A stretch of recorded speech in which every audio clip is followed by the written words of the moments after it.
So now what I want to do is to put up a QR code so that you can all participate. So everybody, so we now have more than 70 participants. And I hope you guys will all participate by completing the poll.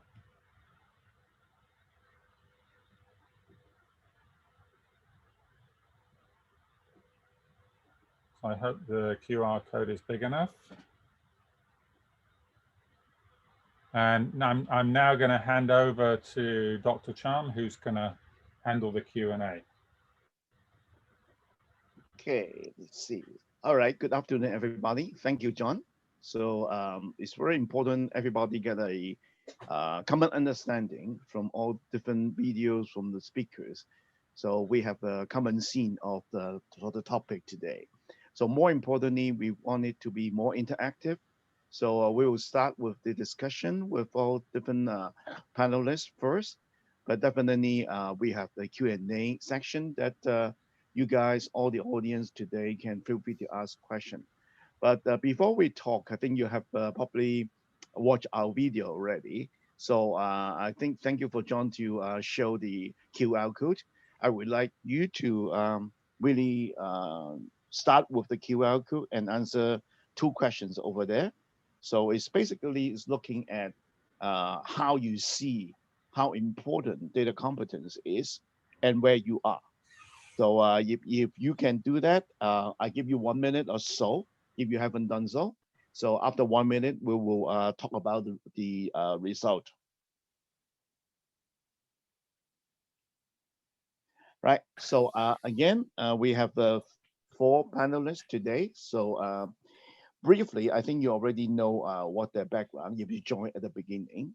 Right. So we have Casey, very experience as you see example quote from Casey is very uh, you know driving us to think more about how we can make use of open data and data to make social impact because the mortality of the babies is one of the example.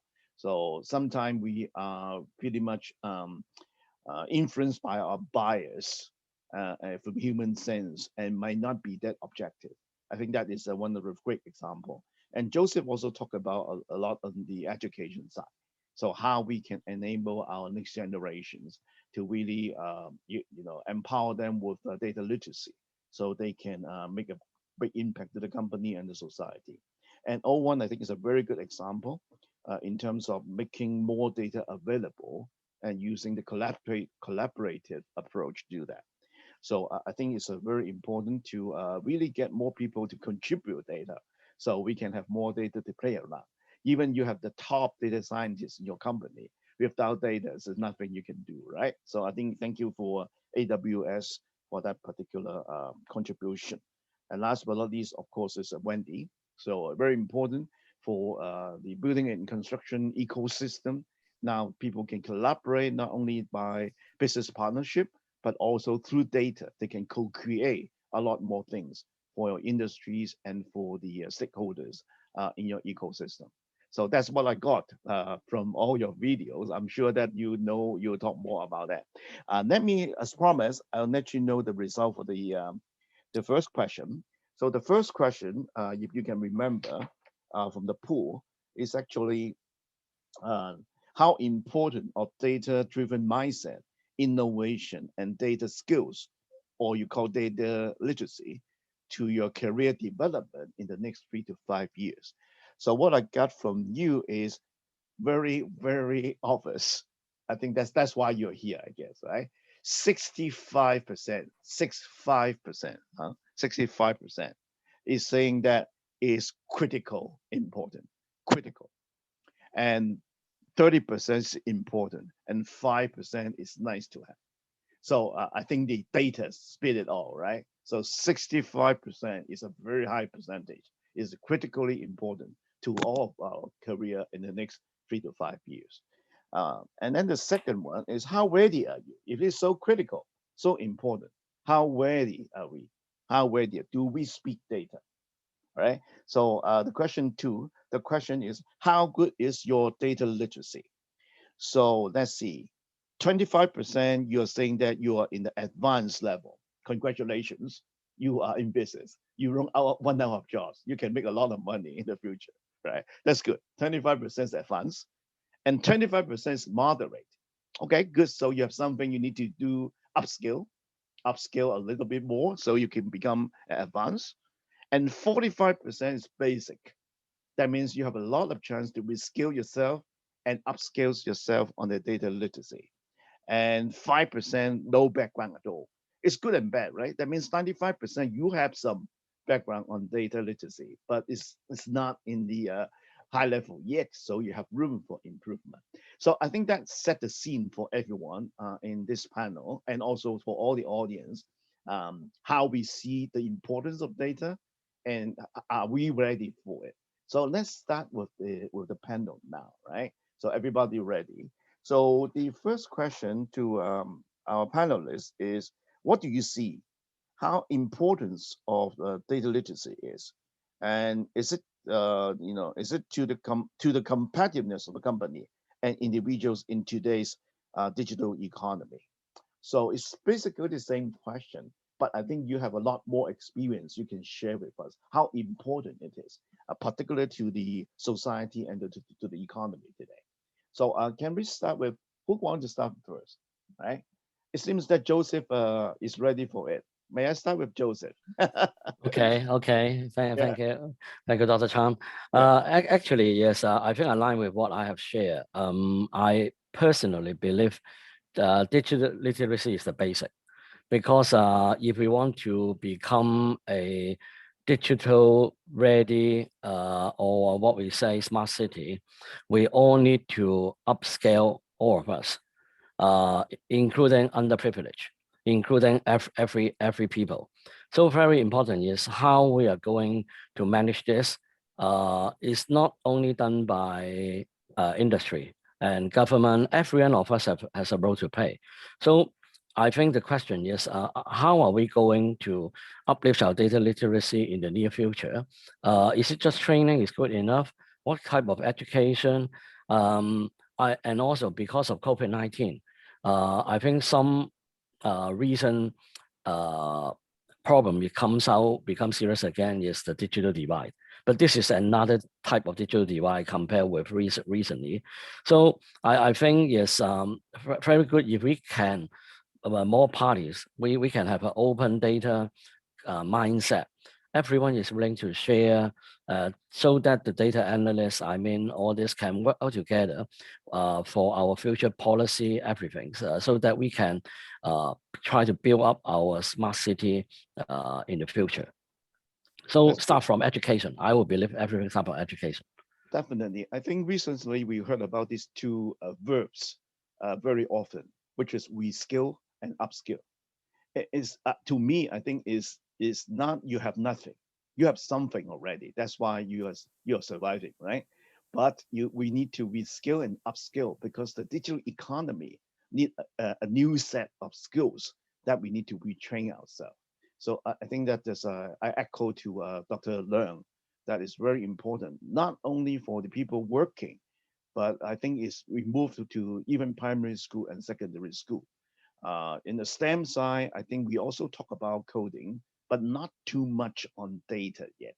I think that data literacy should be just like STEM. Is a very important thing that we actually help. I actually talk about something called teen data scientists. That means can we make the children to be a data scientist, and then they can be a real data scientist in the future, or at least they can be a citizen data scientist in the future. So I think that definitely everybody can work together on that. Wendy, Dr. Lee, so can you share your view how important it is? I think it's very important indeed, especially during the COVID-19 pandemic. A lot of companies has accelerated the digital transformation of their employees and also the business. And if we can be good at the digital tech competence, then we can have more insights from the data and also can increase our competitive advantages. For example, in the food delivery industry, for example, like those companies, if they can use the data, the big data, and have more insights, which types of food will be running out of stock soon, or which type of items are more popular, then they can better prepare those stock and also can tailor make better menu for their customers. And also nowadays, competition, we also need to face competition in a local market or with other companies around the world. So if we are good with this part, then we can keep competitive at all time. That's Thanks. good. I'm sure that we can learn more from you about a lot of examples that your client is actually making use of data. I think in the panel we will talk more about this, right? And how about KC? So you have a very good example to start with. So I'm sure that you have a lot more to share. So what do you think about how important is data these days? Yeah, I think it's absolutely critical. The idea that data is important is, I think, has always been ingrained in business. It is only in recent years, with the increase in computing power, in the bandwidth of our wireless networks and so on, that much of that has become available to many more people. And I think the democratization of this kind of technology and data available for you to process has made it such that we are able to have something like a citizen data scientist. I really like your idea of the teen data scientist. I think that's something which, I mean, we shouldn't think of it as a job skill, but rather as a life skill, like knowing how to swim or riding a bicycle. You know, basic data numeracy and data skills is so primary to our everyday life that it should be so fundamental. We talk about data literacy. Why do we say literacy? You know, you can talk and speak, but still be illiterate. You can't read or write.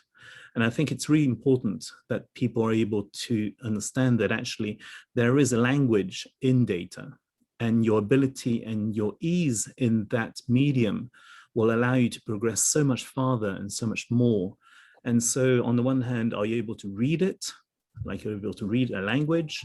So somebody presents you with a chart. Can you see trends? Can you see, can you get insights out of it? Can you question? Do you have a mindset for questioning where that data comes from, the context in which it was built, the limitation of that data set? All those things are so critical. And, I think children are so good at questioning things because they don't have so much preconception, they're so creative. And I think if we're able to introduce into their minds an ability to manipulate, to see these things we call data sets, for them it's like Play-Doh. They play with it. Yeah, it's not physical, it's mental, it's intellectual. But I think these young children can do wonderful things with them. I'm absolutely sure. And so I believe that it can only get better. And the other thing is, I think as an example, people talk about building information management systems. I heard of a project some time ago, actually, where a shopping mall, a very large shopping mall in Hong Kong, I'm not going to name it, but essentially, the owner of that mall wanted to reduce the energy consumption of that whole complex, a very, very large complex. And it was a socially minded owner, and they tried, and they had hit a kind of plateau as to how much they can do. And so they brought in a team from Beijing, young PhDs, a whole team of them. And basically what they did was they looked at the code, the actual code of the building management system, and they examined it line by line. And they said, actually, some of those things were wrong. It was actually wrongly commissioned. It wasn't commissioned properly. And so by looking through that and by revising some of the operations manual, which apparently was just sitting on the shelf in the management office somewhere, and nobody actually had touched them. And they were just handed the keys, you know, on commissioning, so-called commissioning. They handed the keys and right, that's the on-off switch for the aircon, and that's the mains for the, you know, water and power and whatever. And basically the management company, which would change from time to time anyway. So, you know, essentially all that was passed on was the keys, and none of the wisdom or none of the smartness that was designed by the engineers and the architects at the beginning. So all the hard work that Wendy and her teams and her clients would be doing to design this wonderful, really advanced system was not put to use. And so what these guys did was they recommissioned the whole thing, and they saw a step drop in the energy consumption. So I think the willingness of management on the one hand, so we talked about the children being really creative. On the other hand, we have to have a management that's really open and receptive to the importance of data and technology behind the data to drive that difference. And so what they did was they allowed a young team of PhDs to play with the data, play with the systems, and they found something really, really unexpected. So I have more to say about building information as well later on, but I think I'll leave it there. Yes, so the short answer is yes. Digital tech is critically important. Thank you so much, Casey. I really like the teen data scientist idea. So when they present ideas or coming out with hypotheses, so are they data-driven enough? So if we can train that mindset at the very beginning on their life, so I think that will help them. They do not need to be a data scientist, but in terms of making decisions, solving problems, innovate with data, so that is definitely help. In fact, we are actually launching a teen data scientist in September this year, together with some primary school and secondary school, trying to see whether it works in terms of enhancing the data literacy of the student from the very beginning. So I will definitely update you, Casey, on that as well. Thank you. Owen, I think you have a lot of experience in terms of AWS, how people are making use of data. So what do you see about these? How important it is these days? Yeah, I think my feedback is really pretty much the same as all the other panelists. Is actually absolutely very important. One of the things that we see is that because when you're trying to do the data literacy, preparing the data is important. Another thing I see a lot of our customers, they may miss out is that when preparing the data, how to plan the data at scale. Yeah, because think about when your project really getting successful, it is not talking about one or two users going to use your data. You probably have more and more requests from your users. So how to make it at scale, that's one thing very important. The other area that we see that is quite missing is regarding the maturity model that Dr. Chan, you already shared, is that initially a lot of the people will start with operational data, getting insight from there. And then the next thing they're going to do is to do predictive modeling, machine learning. So think about it. If you don't have the data, how do you build and train your model?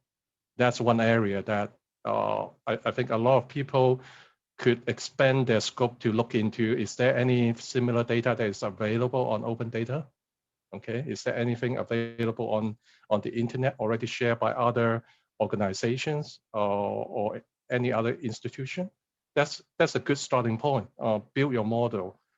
Do a lot more experiment with cloud, because again, I think you're gonna fail a lot of times until you get the right model. So prepare using some cloud technology, cloud services that easy for you to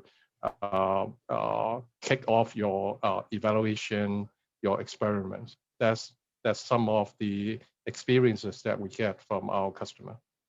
Very good, Owen. I think data without cloud is it's just like a talk. I think with cloud, I think make many cases feasible and possible. I think affordable as well. So I think that is really good. Thanks, Owen. So I think we talk a little bit on the importance these days. I think everybody agree that is very important in different perspective.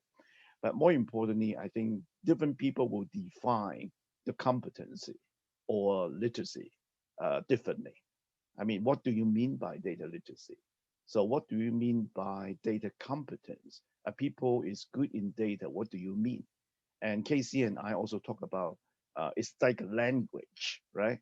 And just like Chinese and English, maybe in this century or in this decade, we need to pick up another language called data, right? So different people would define differently. I would like to go one round. So what do you mean by data literacy, right? Maybe you can share with that, because with that, I think people will have an understanding where I want to catch up with. Otherwise, it's just like a concept without the bullets there. May I get back to you, Joseph, Dr. Lim? Okay.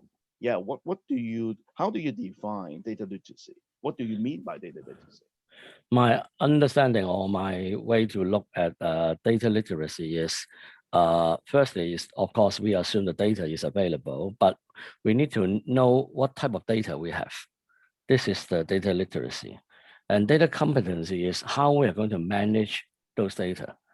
This means after the analysis, analytics, all this, how do you know, how could you make use of all this data? So Okay. there are two levels, yeah. Okay. All right. So thank you. It's a good start. So you actually have different purpose or definition of data literacy and data competence. Competence is more how you make use of the data, right? How you're making use of it to make impact. And data literacy is to understand the data and where they are and who they are, and then so you can make use of it. So that is one area. So Wendy, I mean, how do you define data literacy? I think we also need to use the data in an innovative way, Okay. or like how to make better decision from the data. And talking about how to analyze the data, maybe when we collect the data, we also need to have a good plan how to collect the data. For example, nowadays, maybe some of the projects in the building and construction industries, we may use sensors to collect some of the data, and also to have more insights from the data, because when we use it for better decisions, maybe we can make more promptly reply to the users. For example, like using it for preventive maintenance in the maintenance and operations of properties, then I think this is what we need to know about the data competence. Okay, that's good. So it's a more practical view how we can innovate and how we can actually make an impact in the commercial or, by example, in the preventive maintenance side. So Casey, can you share your view? So how do you define your data literacy? Yes, thank you. Yeah. Actually, like you, as I said, literacy literally means ability to read and write. So on the one hand, seeing something and understanding what that's trying to say to you. So definitely a sense of, when you look at a chart, what is the chart trying to say? Even something as simple as the scale. Is it a log scale? Is it a continuous from 0 to wherever you are? Is there a break in the middle? Is there a trend? Is somebody trying to fit a trend to a story that they want you to believe? Is there some way of what's the context? Why is somebody trying to say that? So I think on one hand, yes, reading something is important, and understanding the context in which where that thing comes from, who is trying to say that, is also important. And also, on the other hand, speaking that language. So you hear it, you read it, but you have to write it and speak it. So being able to express yourself in terms of numbers, in terms of those charts and so on. So for me, I think it has to be both ways. You have to be fluent. So people talk about digital natives. I think people who are born in this generation, you know, this generation open their eyes and they already see an iPhone, and so they're native in this. They're fluent in this medium. I think for data and numbers and numeracy, I think it's the same thing. I think we have to inculcate such a deep understanding and ability in this skill that people don't. To quote a friend, he can't remember when he didn't know calculus. For me, it's kind of strange because I still don't know calculus, but to him, calculus is so second nature to him that he cannot even remember what it was like not to know calculus. So I think it boils down to something like that. And the other thing which I think is really, really important is when you see something, I alluded to this, is it true? Is it fake news? Is it fabricated? Because it's so easy now to fabricate things. That story I told you guys in my video, I'm checking the chat to see if there are any comments. They still haven't. We have 73 participants. I don't know if anybody's fact checked it. I was just curious. Nobody has, I think. But I always fact check everything I hear. And in fact, I told actually the inverse of the truth. Nobody's fact checked it. So the baby weight in relation to the placenta is an indicator of health, but it's actually the inverse of what I said. I'm hopeful that this experiment, if you like, will make people realize that even at a forum like this, what people say should not be taken at face value. So with that, I'll leave it, but I think there's a lot more to say, but I think it's important that people should be really, really aware that quality of data, Owen talked about this, and I think absolutely true. The format and everything, you know, if it's not in the right format, you just can't process it. The cleanliness of that data set is so key, but garbage in, garbage out. If the quality of what goes in is not guaranteed, then you cannot rely on the output. And I think that's so key. That's why it's so important when talking about data literacy and competence and so on. Sure, the manipulation, the tools are all there, but what are we dealing with? What does it actually mean? Where does it come from? I'll stop there. Yeah, very nice, very nice. I would not say definition, but it's very nice to look at what is data literacy. So I think Casey, you did a good job in explaining it from your experience what it is. I think it's like, for example, we always talk about data visualization. So it's to many of us or many of you, it seems that a very technical term. But in fact, when you can visualize the tons of data and you can a lot more easier to explain, your idea and even convince people to agree with you. So I think it's very important. So it becomes a language. When we talk about things in English today, right? So we're using language trying to, communicate and even convince some of our points, right? But how about we can use data to achieve the same thing, to communicate, to convince people, but in a very factual way, So in the data science perspective, visualization is very important. But one more thing, seems that a lot people think about is serious stuff, but it's very important. I think Owen know it all. Is storytelling. Storytelling.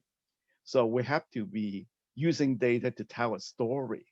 So rather than putting up an Excel spreadsheet with all these, dummy and boring, data, things like that. How we can tell a story using data. Again, it's a communication, right? But if you only know Chinese and English, you do not know how to use data to tell a story, then you are far behind in the digital economy these days. So that's why data literacy, to me, is a communication way, and it's a language. So that is something that we should pick it up. So sometime in Chinese, excuse me, I don't know how to translate it, is 两文四语, 两文四语. That means you know Chinese, Cantonese, 普通话, and English. But one more thing you need to know about the language is data. 两文四语, right? So something that I think in the next 3 to 5 years that everybody needs to pick it up. Owen, so what's your view about how do you see what is data literacy? Okay, I can, well, let me try to summarize it in one sentence. When an organization, which is we consider as data competence or someone being data competent is, I consider that is an organization that can harness data as an asset to drive sustained innovation and create actionable insights to supercharge the experience for their customer, so their customer can demand more. So if I put it into more perspective, it's just kind of like a flywheel of data analysis. So you got the data. So as Casey mentioned, good quality data. Then based on your customer needs, their demand, you build up products. So your customer use these products or services, they provide feedback. And with the feedback, you also want to improve your data. Maybe there are some missing data you want to include in your whole data set. And with that, there is also an iterative process of experiment and innovate on top of this flywheel. So again, once the flywheel concept is that when you're doing it right, will fly up, and the whole process go data at scale.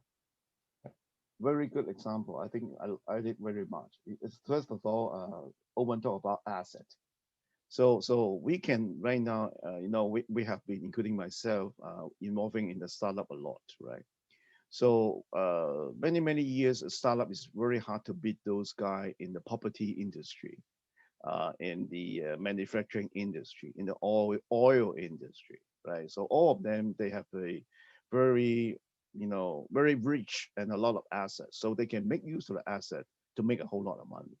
But today, I think Owen mentioned about a point, data is a asset, right? So we don't need to have big machines, big building anymore. The thing, as long as you have a lot of good data, then you can actually, innovate, Owen talk about, and then you invent a new business model, and then make your customer happy and come back to buy more. And then you, from that process, you also know what kind of data you're missing, and then you can get more data. You'll go to the flywheel, concept. This is a very nice one.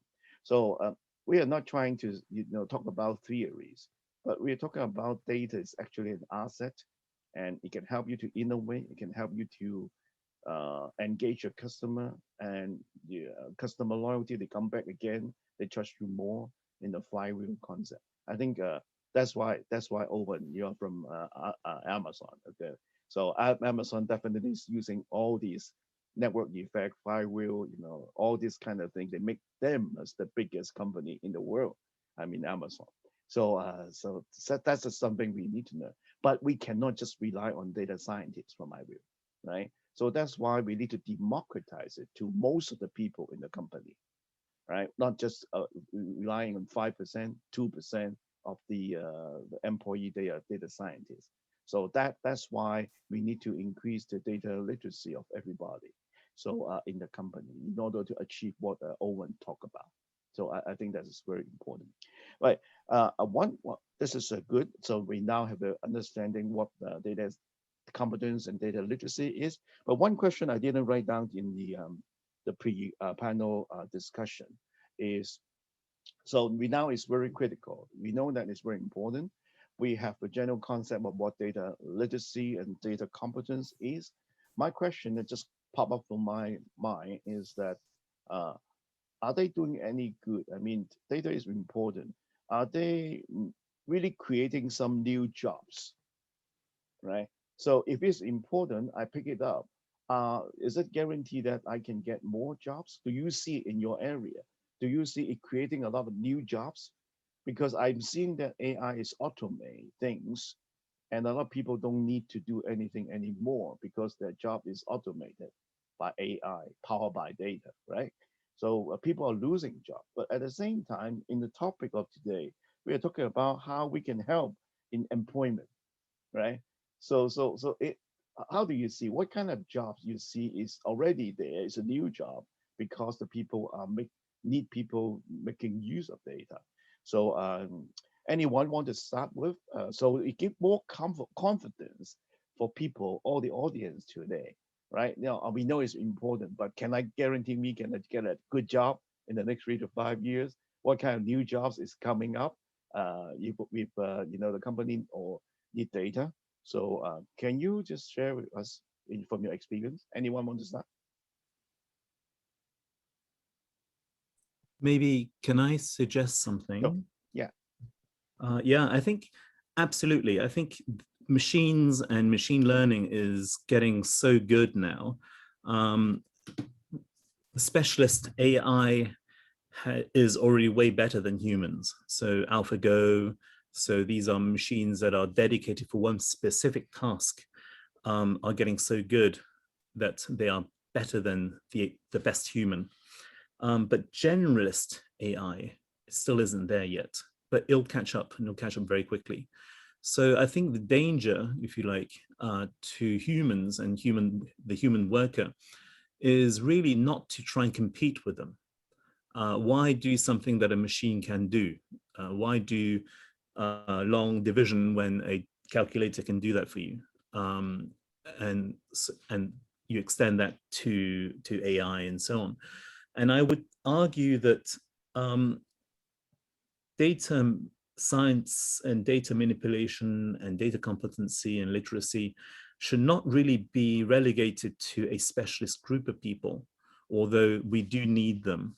But I think the general population, the general worker, the general professional should be literate. Just as, you know, years ago, I remember applying for a job, you write, you know Microsoft Excel, Word, and so on. Nobody writes that anymore because people assume that you know. You cannot not know. And I think data literacy is something that should be on everybody's basic skills. And you know, it would be assumed that people would know a certain level of data competency when they graduate from college or school or whatever. But rather, I would offer that machine learning and AI is good for supplementing decision making. So for example, if you look at data comes in all sorts of forms and shapes. Data is words, data is images, and with image recognition being so good now, you have image recognition for things like tumor and tumor diagnosis, assisting doctors. So will they replace the doctors? No, but they'll make their jobs a lot easier in identifying the patterns that, you know, the human eye was the only way to do it, but now the machines are able to do it more quickly and more efficiently, and ultimately it will pass through a doctor before a diagnosis is done.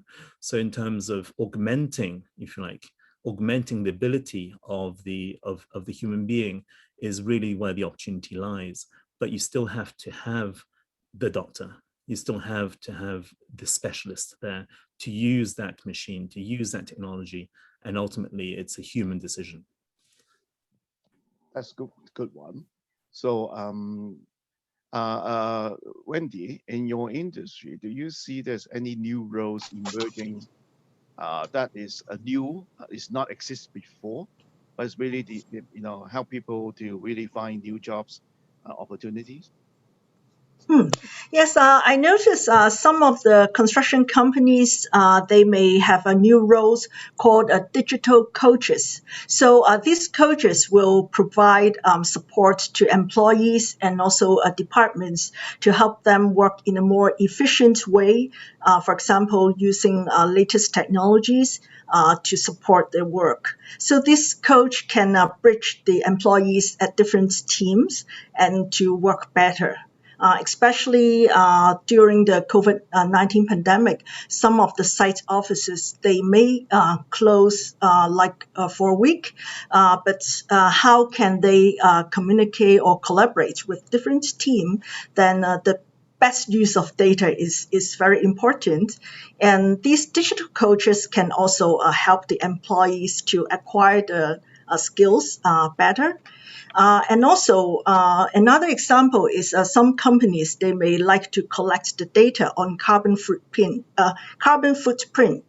to improve their impact on the environment. So after collecting this data and then do analysis, then they can pick the right materials for their job during the design process, and also can easily see the impact of their work to the environment.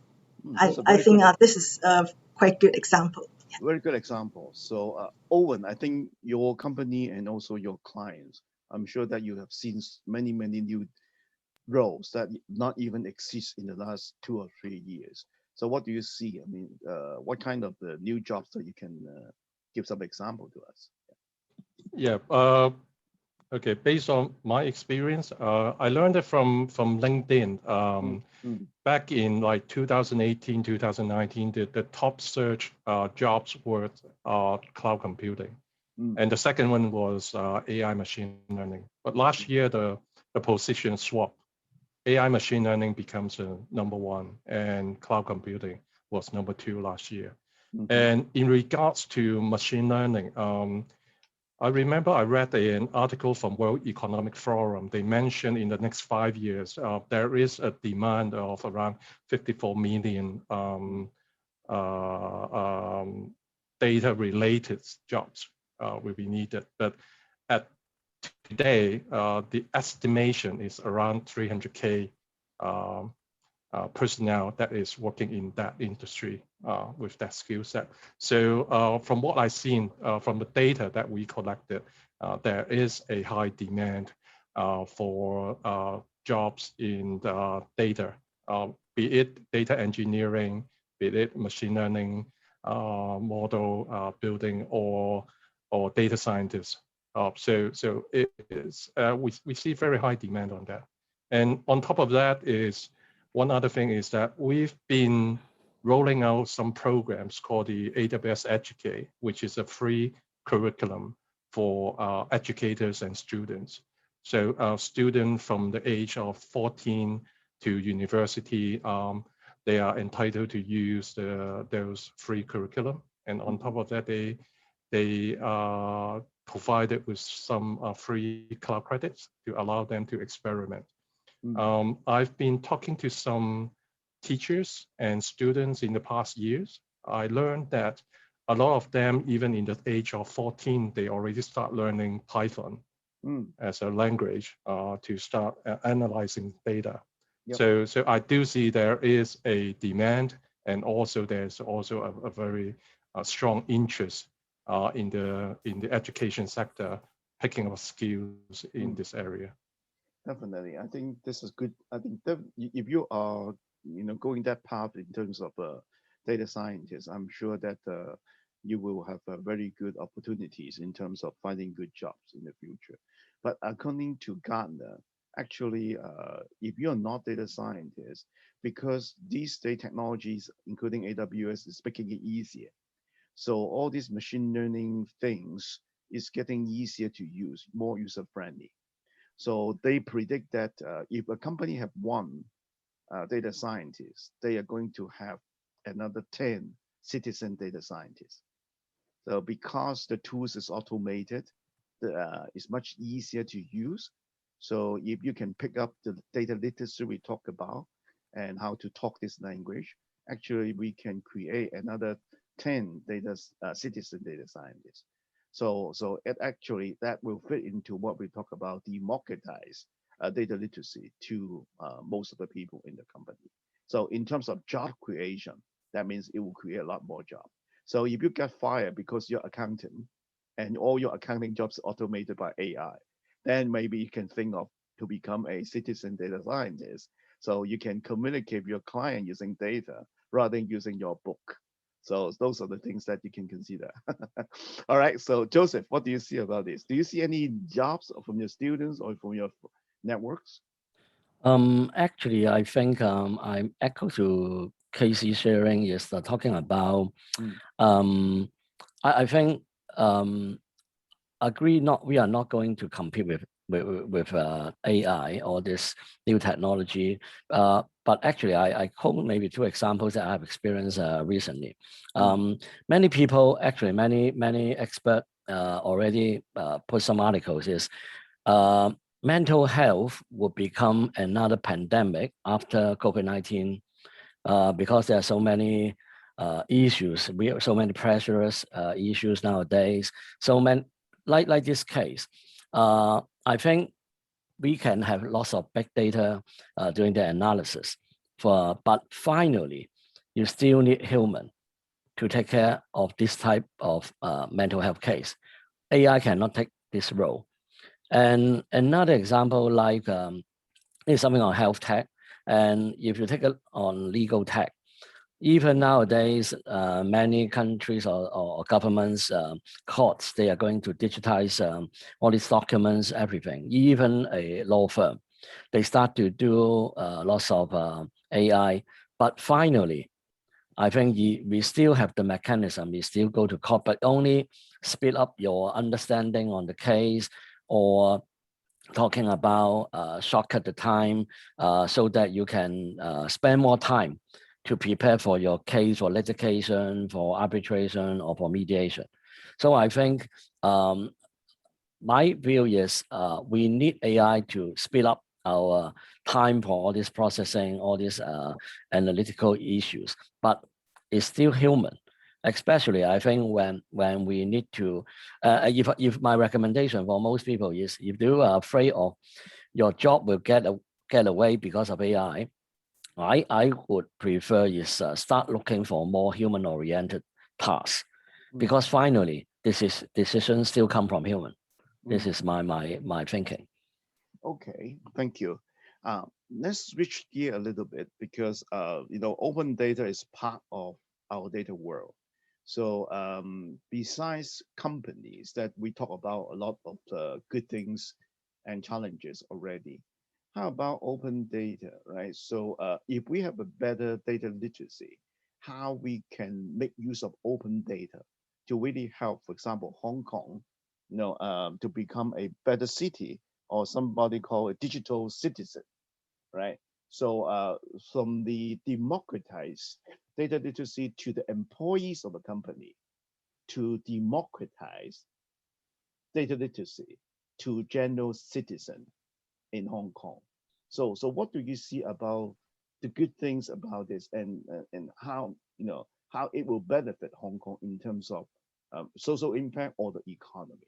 So because the question we talk about in the last few questions is more clean to industries, but how about citizens of Hong Kong citizens? If we can enhance their data literacy, how it can how they can make use of open data, for example, how they can if they can do so, how they can benefit Hong Kong in terms of the society and in terms of the Hong Kong economy. I think Casey probably is in a better position to talk about these, right? So can you start first? Yeah. That's an interesting question. Mm, Open data, I think, has stirs up lots of perhaps controversial ideas because somebody has to contribute that data. And as Owen mentioned, data is considered an asset, is the new oil. And so who wants to share that asset with other people? Who gathers it and who wants to share it? And I think the idea that data should be democratized or the access should be democratized, I think is definitely a commendable one.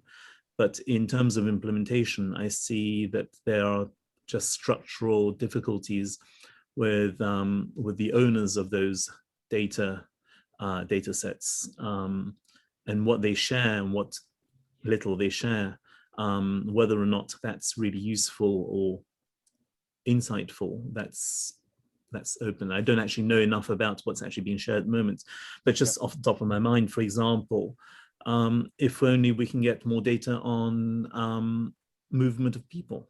You know, we're talking about smart cities, we're talking about urban planning, we're talking about Hong Kong being a wonderful example of efficiency because of our public transport system, but there is actually a lot of optimization opportunity if we are able to capture where people live to where they need to get to work or go to school, and the reverse flow in the evening.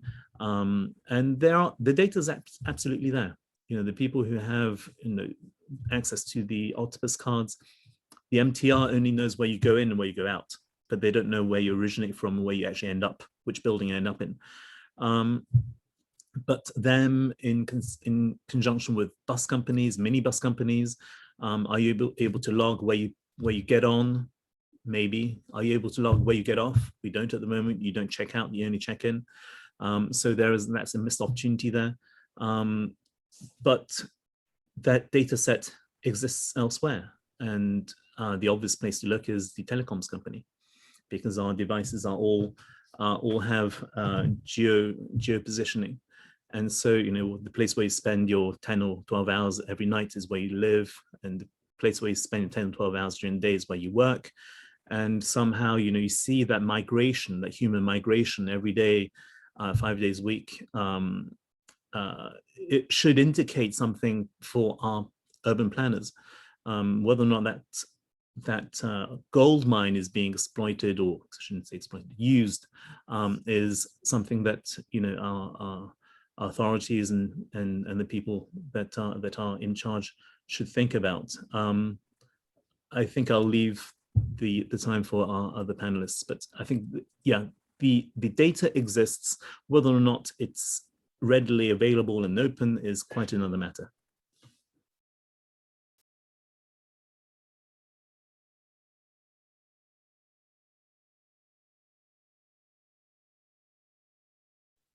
Hi, Owen. I would like to point to you about this question, because you have seen so many cities around the world, how we can help Hong Kong people to really make use of data, including open data, of course, to really help us to be better.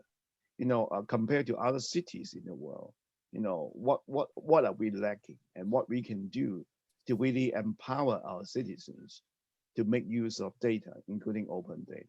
So it really help us in terms of society, in terms of economy. What do you see about this? Thank you, Dr. Chang. Let me share by sharing a number of examples that our open data program already been supporting. Number one, I think I briefly mentioned the transport for London data. So once the data is available, there are over 600 applications using those data and built on top of that, and serving about 42% of Londoners. So as far as I understand, one of the example is allowing people to identify the electric car charger location, so that because when they travel, I think Londoners travel a lot more and farther than what we do in Hong Kong. So usually they drive to a train station, and then they will take on another transit or railway for their commute. So some of the application help them to identify the most earth sustainable and lowest carbon way to travel. So that's really helped the Londoner. The other example I want to share is USGS, the United States Geological Survey. They share about 10 trillion LiDAR point cloud records on AWS. So LiDAR points are the, you know, the building features, different data from there. So how does the people use it? So one of the things that our AWS engineer did is We use a algorithm, machine learning algorithm from the SpaceNet challenges, and overlay those LiDAR data onto satellite images. Both the satellite images and the LiDAR data are all from open data. So one thing they can do is they can automatically map all these features onto the satellite images. That also helps to accelerate some things like the 3D map and also the geospatial analysis. Okay. And one last thing is about community, because I think when you have open data, you want it to be sustainable. And we need to think about the user, the use cases, and from your customer perspective. So a good example is the Open Data Cube project. Okay, it is a project that with 50 countries already participating on it, and it is a sustainability project that the community develop open source utilities algorithm share among their member and also open to the public. So there are two projects that are already using the Open Data Cube assets from them. One is the Digital Earth Australia, and the other one is Digital Earth Africa. So one of the interesting project that they did is that after they extract a time series of satellite images, and what they did is they import the data, they do all the data masking, removing the cloud, and then find the clean water source for their villages.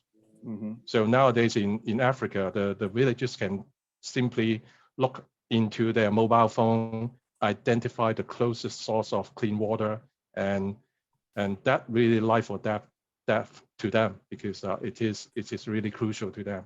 And that's some of the very good example that we see how open data can help. And to answer your questions, Dr. Chan, I think for use cases in Hong Kong, we can start with data from other countries, because that is the data is already available. The data scientists in Hong Kong can use those data as the starting point to prove their model and develop their analysis algorithm. I think that could be the starting point. Once our local data is ready, they can fine tune it to a local scenario.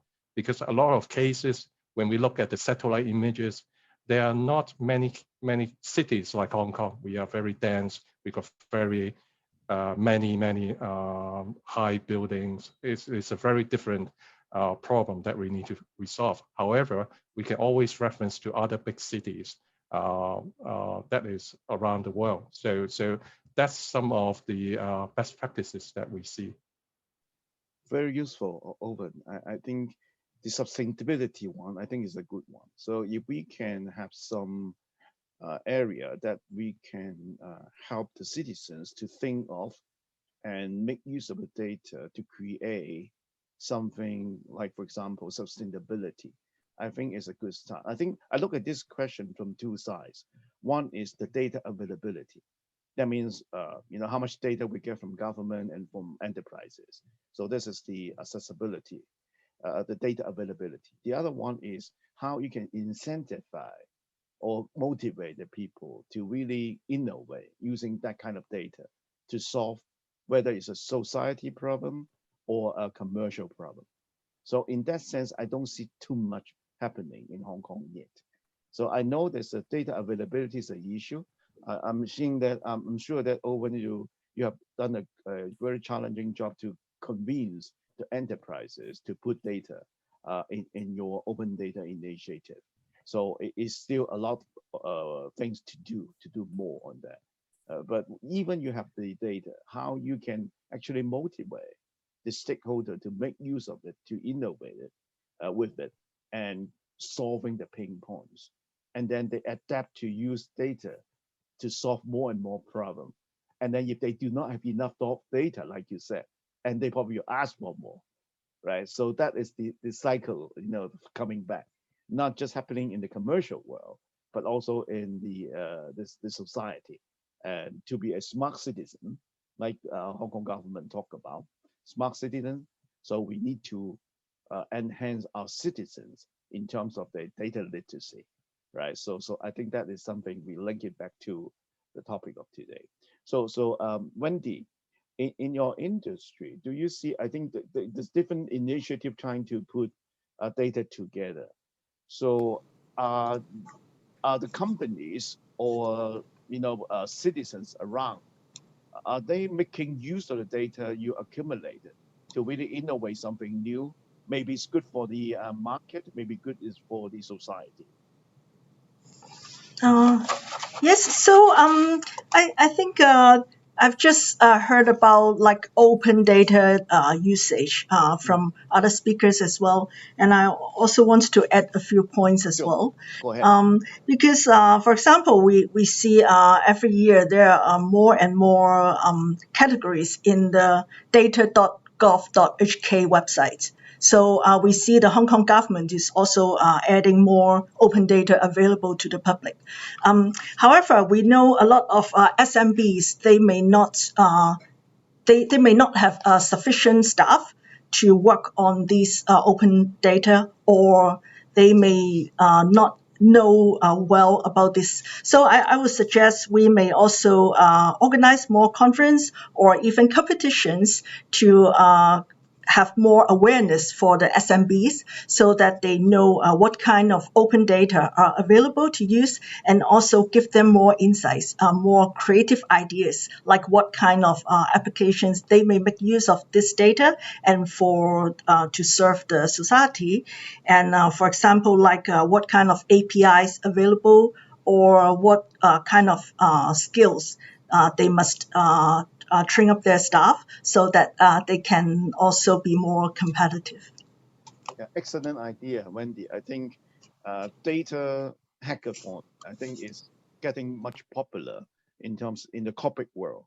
But I think it would be wise. I'm sure the government is doing it already. Science Park and Cyberport also doing something. But I think it would be good not to put the data static, but rather I think how we can, like I said, incentivize or motivate the general public to really aware and also make use of it and become a habit to make use of it, and also close the loop, because when they participate, they will find out the gaps, right? And then they know the gaps, and then they will come back and ask for more, just like Owen talked about, right? So that will have the flywheel, not just for Amazon, the flywheel for Hong Kong government as well, right? So that's something I think it will help as well. Joseph, do you have any view to add on these things? Yeah. Thank you. I think it's a give and take situation. Yes, I think need to educate. I think from the government point of view, I think I understand they're doing more and more, of course, when compared with the past. But I think is it enough, or is it fast enough? This is also a point, because you are doing, but you are not doing fast. There's another issue. And also transparency, I think, is also another issue, because transparency can also can give more trust to the citizen. Citizen will feel, oh, okay, we got more information for us to pick the choice, to do the analysis. And from the enterprise point of view, or other industry, I think also they need to understand. Although they might come with something they think will be quite sensitive in terms of some data, but I think they need to understand, yes, we must have a share mind. Yes, if everyone don't share, we don't have any data to analyze. So as a result, they are still suffering. We are all suffering. So I think apart from competition, I think other means that can stimulate our stakeholders, government, actually all the related stakeholders, stimulate them to have deep mindset. I think the mindset is important. We doesn't have any skill set issue. It's a mindset issue. Yeah. Okay. So mindset is very important. Mindset, or you call it culture, is also important as well. So I think that is not one-off. We have to have quite a lot of initiative to make it happen. Maybe competition, maybe training. That actually, I think I would like to pop up one more question, pulling question to the audience, because we have talked a lot of things already, but I would like to see what kind of challenges they are facing when they put forward the data agenda, right? So thank you, John. So I give 1 or 2 minutes for everyone to scan the QR code and answer the question there. Dr. Chan? Yes? It's Owen. I would like to supplement with the economic benefits Sure. that Go was Go ahead. While we're waiting, shown. go ahead. Yeah. Right. Mm. So it's the same case that I share, the USGS, the US Geological Survey. So initially they didn't share any Landsat data. So they asked for their citizen or researcher to pay for charges when they use those data. But once they opened it up back in 2011, they generate about $1.8 billion worth of economic impact to them. So some of the key usages are analyzing their crop quality and also informing their farmers to optimize their location on irrigation. So that is one of the very interesting case that I wanted to share. There are always some financial benefits if we look into the data, because we always say that data is more expensive than gold, right? So if it is an asset, that there is definitely some value that we can take out of it. And it's a matter of how and when and what tools we're going to use. And with the right mind from a data scientist, definitely I think more data, more open data is actually will benefit Hong Kong as a society. Yeah, that's very true. I mean, the data, definitely there's a dollar term behind it. So we talk about a lot about the term called democratization. That means we want to make everybody, making use of data, put it this way. But there's another term is very popular, very useful in the big data world. We call it data monetization. So that means how we can actually build a business model around the data, so we can actually, create value for our company. The one obvious example is advertising, of course, right? Facebook making a whole lot of money and Google looking a lot of money because they monetize the data well. But from now till then, I think a lot of things we need to do, a lot of challenges. For example, whether we have enough data, whether we have enough skills, and more importantly, whether we have the culture and mindset. Those are the things I think is very important. So that gets to our. Sorry, Dr. Cham, yes, can I just make one sure. more comment on this? Yep. Yeah, on the subject of open data, I think there is probably a middle ground where data is proprietary, private, and on the other side, democratized, totally open. But I think there is a middle ground where if there is, you talk about data monetization, okay, for private enterprise, monetization definitely is the motivation, but for a society, there is actually value in data which can be exploited.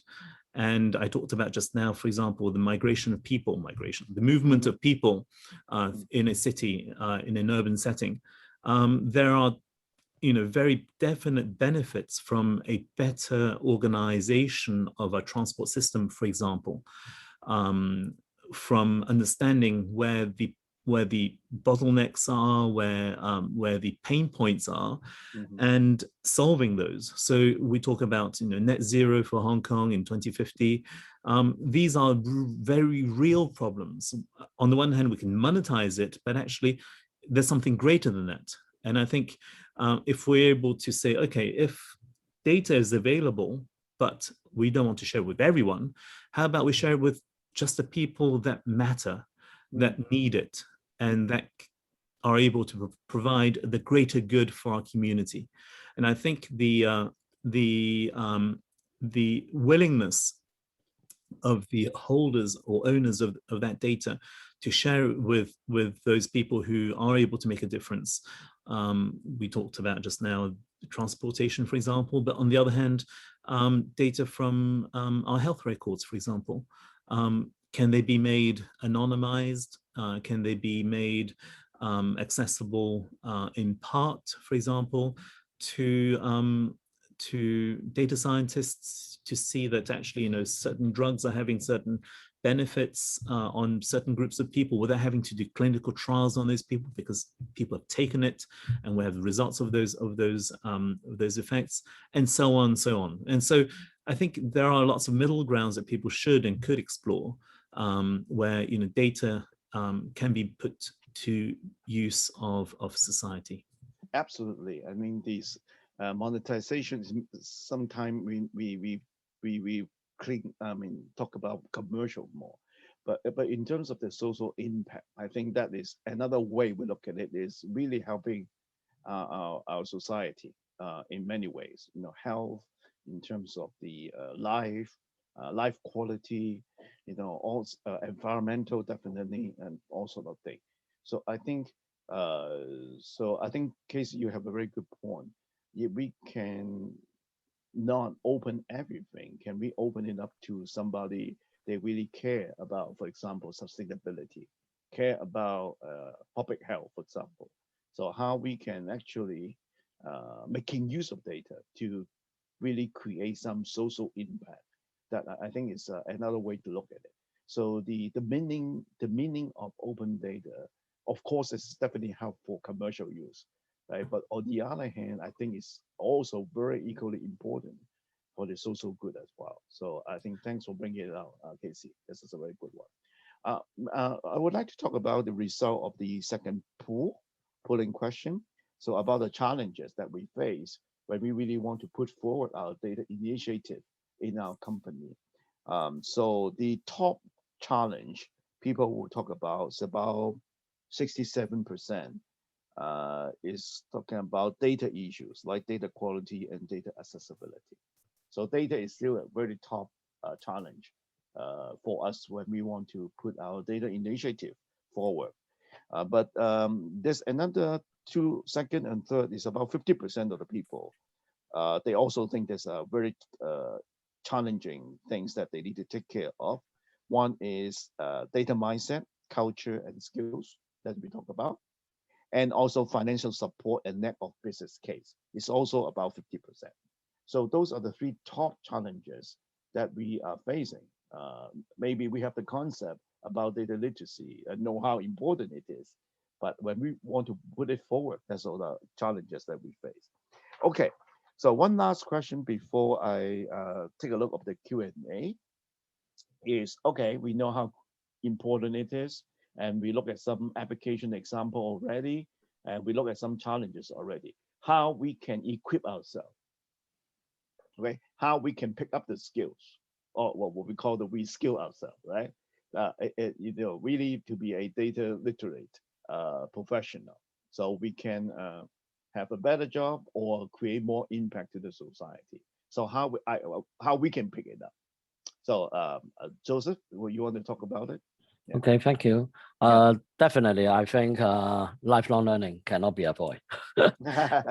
We must. I think, to be honest, I think not only in technologies, actually, is every type of. We must have a mindset. Is technology, not only technology. The world is moving so fast, and just like COVID-19. Recently, before COVID-19, we all say, oh, it's very difficult to have online learning. It's very difficult to put it forward. It's very difficult to have a online conference, work it properly. But now it's always happening every minute. So that's why sometimes is I think we need to prepare ourselves. Is better to skill up. It's always skills up, and have a lifelong learning mindset. And I would say is, of course, there are so many training available. So how should we pick up? I think pick the one that could sustain your career or sustain your or your life. I mean, means your lifestyle, all this related. So I think lifelong learning is the key. Lifetime learning. I think there's a lot of things to learn, but at the same time, we have a lot more training available. But is training enough, or there's other way we can learn about data and enhance our data literacy?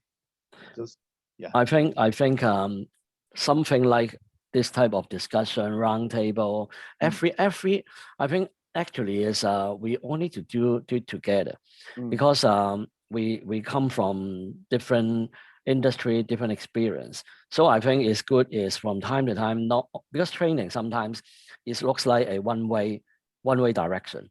It's also, so that's why I think full sharing, this type of online sharing, or even articles, even forum, or other means, and also keep ourselves.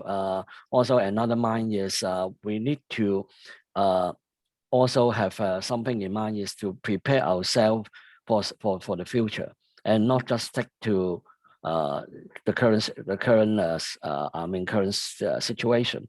So I think lifelong learning is also a mindset, because we can learn from anywhere. We don't need formal course training. Of course, formal course will be more structured. Sometimes will lead you to have a better career, maybe a better job. But if not looking for this area, actually is there are so many information around. But aligned with what Casey had mentioned, yes, need to be aware whether we need to do some fact check, because the information now is too massive. We need to have a judgment whether this is true or not. Right. Thank you. Anyone want to respond to that?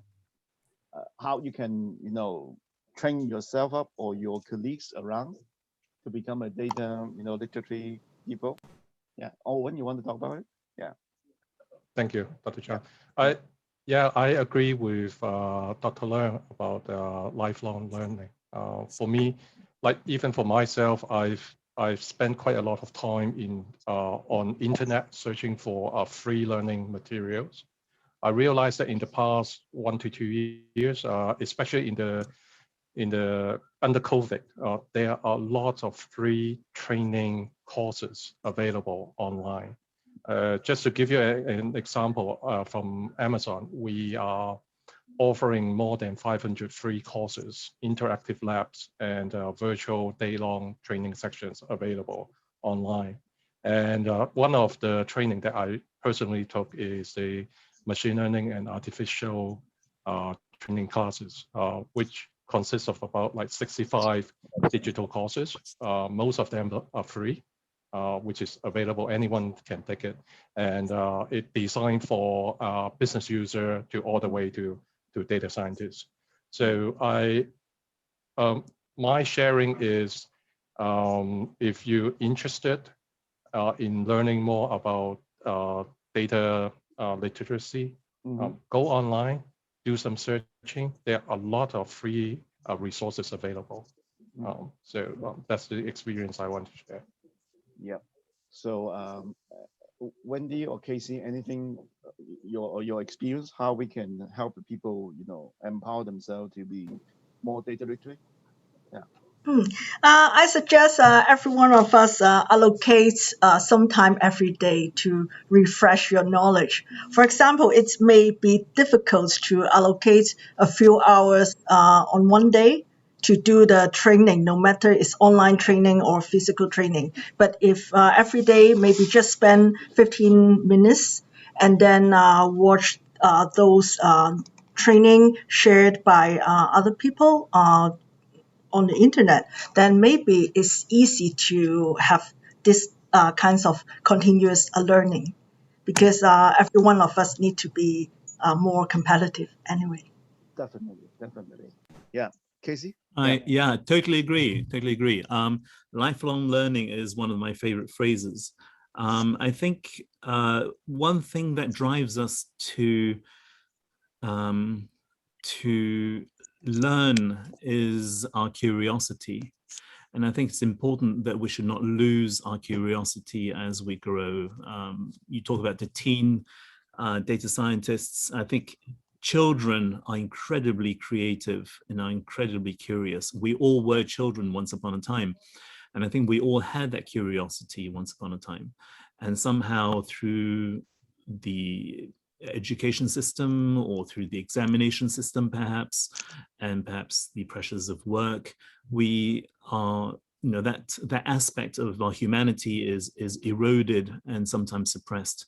But I think we all have it inside us, and having that curiosity, that creativity, and also that awareness that there is a gap between where we are and where we want to be, where our skill sets are today and where the skill sets that we need to do a task needs to be. And so being able to make an assessment and do a delta analysis. Okay, this is where I am. That's where I need to be in order to do that task. That's where we drive ourselves to learn, and that process needs to be ongoing all the time. And so, we might know something as trivial as Microsoft. When they moved into Microsoft 365, I couldn't find the buttons anymore. They moved the buttons. So I knew what I wanted to do, but I couldn't find the buttons. So that's trivial. But I think there's a lot more to that than, so that sort of reminded me, oh God, I learned that when I was at uni, like years and years and years ago. And the interface had not really changed for all that time. Suddenly somebody moved my buttons and I couldn't find where the formatting was or whatever. I can't remember what it was now. And so that gap is a kind of reminder. It's trivial, but it's kind of reminder that, yeah, we shouldn't stand still. And I think going forward for the younger members of our audience, I think the future of work is no longer a career as such. And I think we should see ourselves as being a service rather than an employee. So we sell our services based on our experience and our portfolio of experience and skills. And as you start to do more projects, you complete more tasks, you have an accumulated set or group of assets and skills, and you will increase that set of skills and assets as you go along. And so it's really important that we are open-minded. We are able to reskill or upskill, as Dr. Charm said. It's so important that that awareness of being insufficient is always there. We should never stay still, and we should never be right. I know that. I know Office. I know Microsoft, whatever. And I'm done. No, it's way more than that. Yeah, thank you, Casey. I think it's time for Q&A. In fact, along our conversation, we already answered a few questions from the audience. We talk about comparing cities, how we can make use of open data to help the society in different way.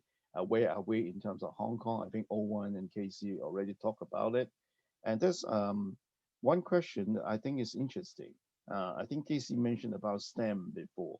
It seems that right now we are doing a pretty decent job in terms of STEM for our next generation in terms of training and nurturing. But how about the smart citizenship, right? So is Hong Kong government doing enough?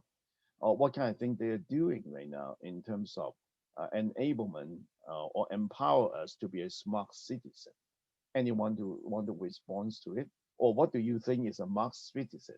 And what we should equip ourselves with the help of government? Anyone? Owen? Yeah, go ahead. Yeah, if I may.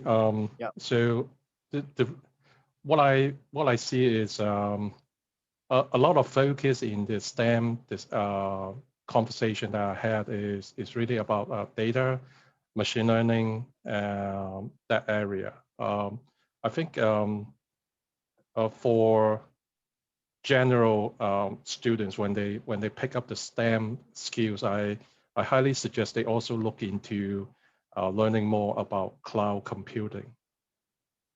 The reason is with cloud computing, they are able to do more experiment. Okay, they bring in all the compute to the data, and they can leverage the broader and deeper sets of tools and skill sets, not only on AWS, but also on any other cloud that is available for them to analyze their data, build their services. So I think that is very important for them to learn more about cloud computing in general. Anyone want a response to this question from the audience? I think for my view, before Casey want a response, I think government is helping a lot of area, trying to, might not call it a what they call the smart citizen program, but you look at the, for example, business, for example, helping the SME to make use of different e-commerce products or software to help them to do business online. And also we talk about the education. For example, they have program actually 500,000 Hong Kong dollars to really help companies to learn about digital technologies and how to make use of digital technologies. It's called RTTP program. So I think this scattered around program is helping general citizens to pick up digital technologies and how to make use of it. But whether it's good enough or any gaps there and how we can improve from it, or maybe just like Wendy talked about, maybe we should a lot more data hackathons and how we can help the health, sustainability, environmental, and do we have a roadmap for people in Hong Kong to become a smart citizen? So that sort of thing, I think probably we need to give it more thought. Casey, you want to respond to that? Yeah. Yeah. Okay. I do agree that citizens need to smarten up. I am confident that citizens are able to smarten up. But I think more importantly is that when government or enterprise or startups, especially, we talk a lot to startups, and I take the example of a startup, I often see people working on a solution. They work on a solution in the abstract. They think that their solution is great. And then they go to the market and they look for the problem. They devise a solution in the absence of the understanding of the problem. So what we don't want is a solution looking for a problem. It has to be demand driven. It has to be a fundamental understanding of what the need is. And then we go and find the resources to address that need, whether it's government or private sector or startups or whatever. And I think that's really key to everything that we do. And I think citizens are really good at adapting themselves to whatever's available. So, when there is a pain point, when there is a problem that needs to be solved, if a solution is provided, then people will quickly take up that convenience, that service. So I think the citizen is not really the problem. It's the proposal of the solution in response to that problem. Thank you, Casey. I'll come back to you later. I think Joseph, you have a class to go. Yes. So, may you wrap it up? What is your final recommendation to the audience? How they can strengthen themselves with data literacy and competence to stay relevant in the data economy? What's your final recommendation? I think my final recommendation is, as I said before, is all stakeholders, including citizens. Government, of course, play an important role, but I think as citizens, we all need to, because government cannot help everyone. This is a fact. But I think as a general citizen, we all need to train up ourselves, prepare ourselves. Otherwise, we can't move forward our smart city and all related smart initiatives become a reality. because when we compare with Singapore, yes, government has taken the strong lead, but on the other hand, the citizens are also have a strong mind to move ahead. So that's why I think I'm not comparing these two cities, but I think this is important. Yes, we need to get ourselves prepared. So this is my final word. Great. Thank you so much, Dr. Yeah. Yeah. Okay. I let you go. So I know you Okay. have a class to go. Okay. so Thank much. you. Thank you. Thank Thank you. you. Thank you. Bye bye. Thank you. Thank you. Bye. Bye. So the same question for another 3 panelists. So what's your final recommendation? How us can really strengthen our data literacy, so we can be more competitive and relevant in today's world. Wendy, you want to talk first? Yeah. Yes, I think we can also have active participation, and we can all contribute something to society, and can be a thought leader to influence our colleagues as well. Because some of us, if we can drive the corporate culture, and that will also make a difference. Very Thank good. you. Thank you, Wendy. Owen, you want to have the last word? Yeah. Thank you. So actually, I want to respond to what Casey just shared about the challenge. I think a process for innovation is important, and we must find a way to, as I called earlier, a sustainable innovation. A process must be in place so that we can do it repeatedly, so everybody can learn it and be able to innovate. When I say innovate, there is an end customer problem that you can develop or research and for a solution that someone benefits from there. So with that, I quickly want to share with you, there is a process that we use in Amazon. We call it working backward. It is a process that we use internally, not only for product and services, but also helping customer to prepare their data. So I mentioned a phrase called purpose-driven data set. We use this methodology and process to shape and collect data and justify why we build the data set and the analysis or the machine learning algorithm. Okay, so it's a very good process. Thank you, Owen. So Casey, can you quickly just give your final recommendation? Yeah. Yeah, thank you. I think, yeah, this is definitely a fantastic conversation. We've started, but must continue. Open data, data literacy, smart city, all these things are so interlinked, intertwined. Machine learning definitely will come to the fore. It'll take a very, very big role in a lot of things. Whole industries will get wiped out.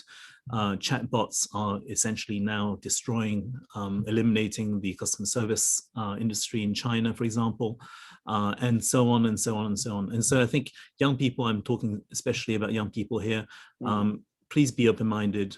Please be open-minded to resources that are available to you, opportunities that are available to you. I didn't mention the Greater Bay, but there's definitely a lot of opportunities available up there for personal development as well as technical development. Yeah, let's continue this conversation. Thank you. Continue. So thank you so much. I think we learned a lot from all of you, and to be innovative, sustainability, we can sustain our innovation with data. I think it's very important. So mindset and also how we can be skilling up skills. We have different ways to learn it.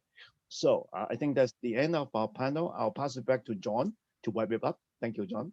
Yeah, I just had one brief thing to interject. So there were a number of comments about the safe sharing of data, and I think it's useful to have the context. So I encourage people who are interested in safe sharing to look at the videos for panel 1, which looks specifically the issue of sharing spatial data in the context of the virus, and also to look at the standalone videos. I have a relatively long video, nearly half an hour, which looks in great detail at all the policy issues and how we can safely share, because simply sharing medical data or mobile phone spatial data is not safe without necessary protections.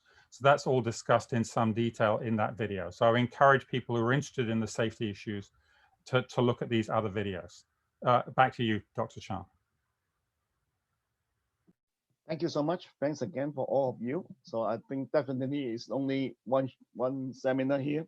So we need to keep lifetime learning. So from various initiatives, I think it's very important to keep that mindset.